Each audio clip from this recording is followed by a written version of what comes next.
So now it's been another successful couple of weeks of the 12th man scheme, hasn't it? Yeah, really successful. So we've, for the first time this season, we've spent a bit of money and brought a couple of players in for the run-in for the season. And we've re-signed two former Dulwich players. Actually, I think both could be very, very successful in the last few weeks of the season. So we've re-signed Omar Koroma, who played for us in 2014-15 season, played a few games down here. He's since been at a much higher level. He's spent most of this season at Wealdstone, and he's rejoined us to provide a bit of extra support up front for us, which is great. The second signing, I think, will be very popular with the fans. Phil Wilson, club legend, goalkeeper. He's been here, I think he was here the last 5 seasons prior to this year.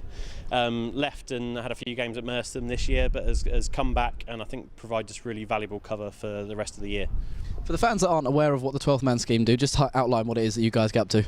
So the 12th man scheme is all about trying to raise extra funds for the playing budget. So as ever with non-league, the playing budget is very limited. It's very tough as a non-league team to try and raise enough money to actually form a competitive team that can actually push for promotion and try and get into the playoffs.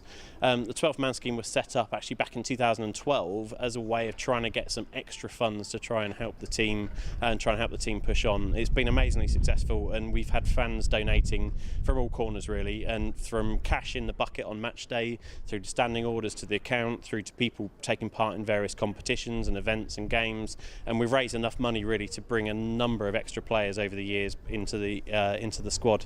And this year, like I say, we haven't spent anything up until March, which has been very sensible. We've held the money back, and now we really need it for the last few weeks, which is why we've made these 2 signings.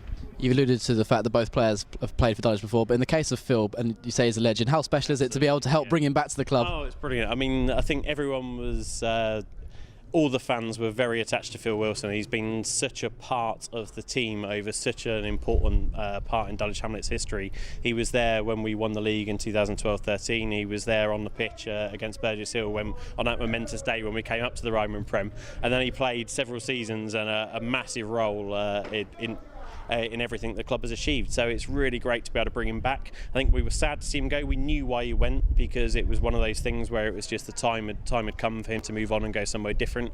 But I think it's fantastic to actually get him back, and hopefully if needed he will play a key role, because it gives us really valuable cover in somewhere where actually we've had no cover at all.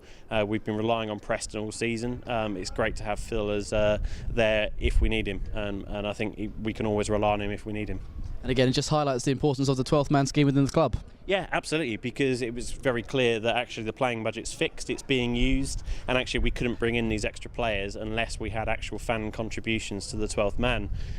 So that's exactly what the scheme was set up for, was actually having extra pots of money for those situations where we really feel that having extra players will be useful.